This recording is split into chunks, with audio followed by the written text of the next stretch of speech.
You're watching the Kaminski YouTube channel.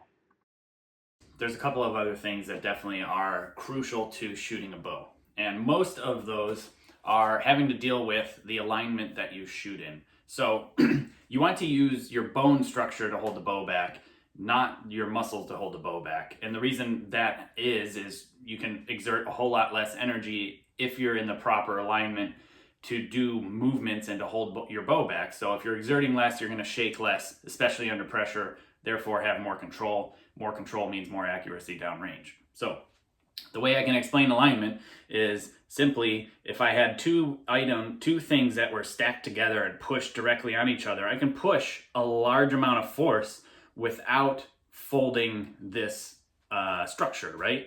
So all I have to do is control just a tiny little bit of movement here to keep my structure, just a tiny little bit to control it. But if I'm off at an angle like this and I push the same amount of force, now I'm having to use a lot more muscle recruitment to keep this structure, and eventually it can become weak enough and fold, right? So same type of thing while you're shooting. You want to use your bone structure to hold the bow back. You want to almost like be inside of the bow and resist the bow from coming into you, almost like you're resisting two walls coming at you, okay? So an easy way to illustrate that is you want the point of this wrist, this front shoulder, and this back shoulder to be in a straight line. If it's in a straight line, you will have proper alignment. So most people who are beginners that are just starting out will be in more of a triangle function here. So you can't really see it like this, but if I point downwards, you can see, it's kind of difficult on camera, but you can see that this wrist, this shoulder, and this shoulder make a triangle. It breaks. But if I have it in a straight line in proper form, now you can see that this is all one unit and stacked together. And this is hooking onto the string, trying to exert the forces back and around to create alignment. All right, so that's really, really crucial to have good bone structure while you're at full draw to do the majority of the work for you. You know, we're not shooting compound, we don't have mechanical let off. So when we're shooting 50 pounds, we're holding 50 pounds back or whatever it may be. So that's really important to have good alignment, which is good bone structure. And then also within that, you want to try to make it as easy as possible. Again, if you're using the correct alignment, you're using less energy, you're using the correct movements, you're not firing muscles unnecessarily, you have the correct direction and tension and direction going correctly, and trying to continue and control everything as a whole, everything will just be easy and kind of flow out rhythmically, okay? The whole idea is to try to make the shot as easy as possible. So that way, when you need to exert more energy to keep your rhythm and timing, especially if the wind's picking up, it's raining, whatever it may be, you can do that more efficiently to make the shot happen quicker. So again, I talked about this in another video, which I'll link, the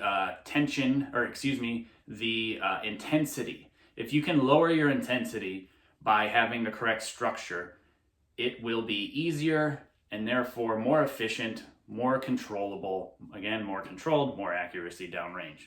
Other things that are very important to the shot that are going to be covered, of course, is using angular motion versus linear motion. Now, the way that I can easily describe it best to people is if you've ever tried to like pull start a lawnmower, a weed whacker, a chainsaw, or something like that.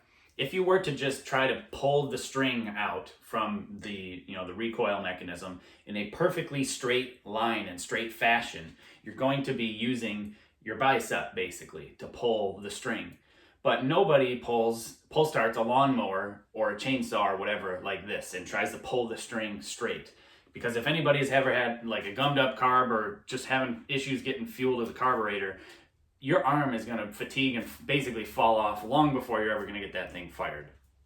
So the correct way to do it is to just pull to pull the lawnmower back. So you brace against the lawnmower, and as you're pulling and yanking, you're twisting and using your entire core, your big muscles within your structure to pull the pull cord, not just your bicep. You're using your whole body, and it becomes a lot more efficient. It's more explosive, and you can eventually get the thing started before your arm falls off. So the whole idea to shooting archery, this method, this way, is to use angular motion as a mechanical advantage, a mechanical lever to make the arrow move straight. So the best way to illustrate it is to kind of compare a linear motion with an angular driver that drives the linear motion. So the best illustration of that, which I really like that Coach Lee used this way back,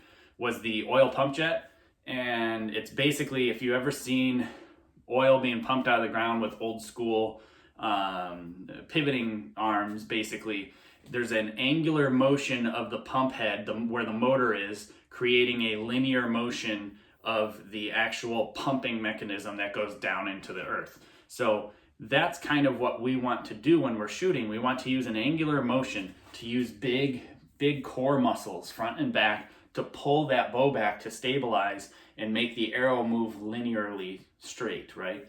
So it's not that we're trying to control the arrow movement, we're trying to control the bow movement via angular motion. So a way to facilitate angular motion, it's kind of difficult on video, so I'm going to do my best to describe it. So Coach Lee says that this back here, this spot right here, is land 2. It's not really a real medical term. Apparently there's a real medical term for this spot on the front, and this one's called land 1, L-A-N-1. So Coach Lee said, okay, if this is land 1, I'm going to call this land 2. So he said that if you move land 2 correctly, with the correct movement, not using the muscles, of course, you will get into correct alignment and use angular motion. So the whole idea is to move land 2 around and behind you, and that is the driving force of pulling the bow back. Now, I have in person shown people by making them relax their arm, and I will grab onto their arm like this, and then I put my arm or my hand against their shoulder here to kind of stabilize it, and then I pull them this direction, and eventually they get a stretch back here.